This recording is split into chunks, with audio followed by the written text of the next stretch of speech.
Chapter 8 The Girl with the Mullet.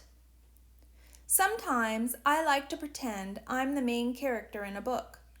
My mom and dad and sisters and Rebecca are all characters too, and Mrs. Jones maybe, and Mr. Vaughn, my teacher, and the other kids in my class. But I'm the main character.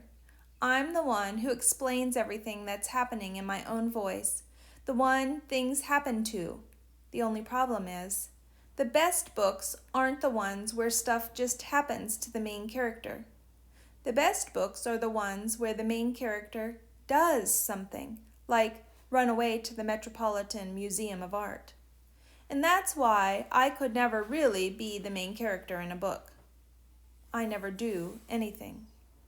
I stuck my bookmark in From the Mixed Up Files, right at the point where Claudia and Jamie collected $2.87 in coins from the restaurant fountain in the museum, and watched out the window of the bus as it took me to school. I'd already read all the way through my new copy of From the Mixed Up Files once already, before I went to bed. We stopped at Rebecca's house, and she flopped down in the seat next to me. "How was the school board meeting?" she asked. I shrugged. "You would have liked it. They said, make a motion, and I second that a lot." "Robert's Rules of Order," Rebecca said. "That's what they're called. It was written by Robert somebody or other." No kidding, I thought, but I didn't say so. "Did you read the thing you wrote?" Rebecca asked. I looked out the window. No. "Amy Ann, you worked all week on that." I shrugged.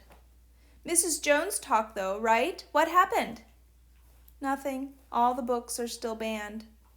Rebecca saw the book in my hand. "Isn't that one of them?" "Yeah, my dad bought it for me." Rebecca took the book from me and looked at the cover. "You're all the time talking about what a great book this is. What's so bad about it?" "Nothing," I told her. "That lady said it teaches kids to lie and steal and cheat, but they don't do any of that stuff. Only now that I thought about it, they do lie about running away to the museum, and Jamie does cheat at cards, and I guess you could call it stealing when they take the coins from the fountain." "Well, they kind of do, I guess," I said. Rebecca's eyes lit up. "Cool. Can I read it?" I was surprised. All the times I'd talked about From the Mixed Up Files, Rebecca had never once been interested in reading it. Until now. "Okay," I said. I pulled my bookmark out and gave it to her. "Only, don't lose it." Rebecca looked pleased with herself.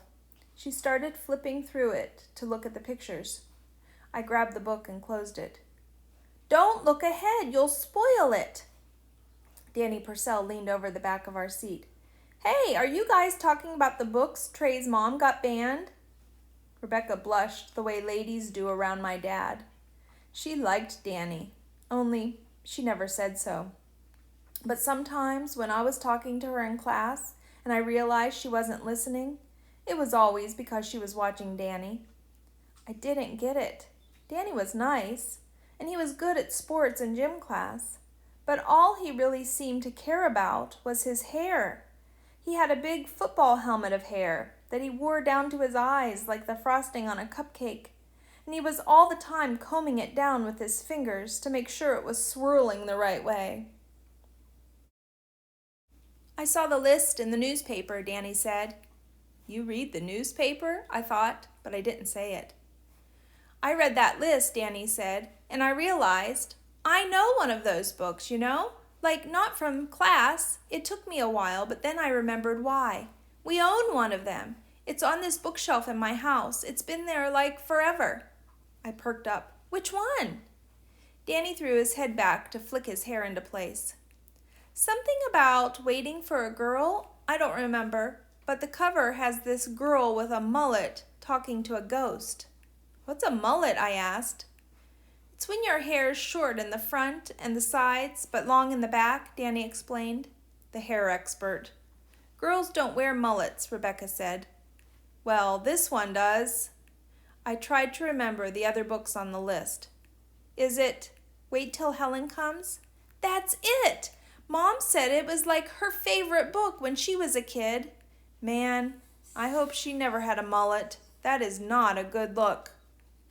Wait Till Helen Comes was one of the books on the list I hadn't read. Can I borrow it? I asked. Rebecca and Danny both looked at me in surprise. Sure. Yeah, Danny said. I'll bring it tomorrow. Rebecca looked lasers at me like I was interested in Danny too. I just want to read the book, I told her.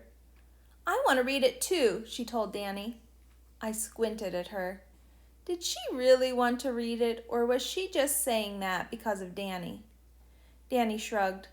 Okay, sure, I'll bring it tomorrow. You can read it after me, I told Rebecca. You've got From the Mixed Up Files of Mrs. Basil Frankweiler to read first. Why do you guys care so much? Danny asked. Are these books really good or something? They have to be, Rebecca told him. Why else do you think they banned them? Took a few seconds, but the truth of that finally got through Danny's thick helmet of hair. He nodded. Yeah, I bet they're full of good stuff, like all those channels my parents block on the TV. You can borrow this one when I'm finished with it, Rebecca said, waving From the Mixed Up Files under his nose.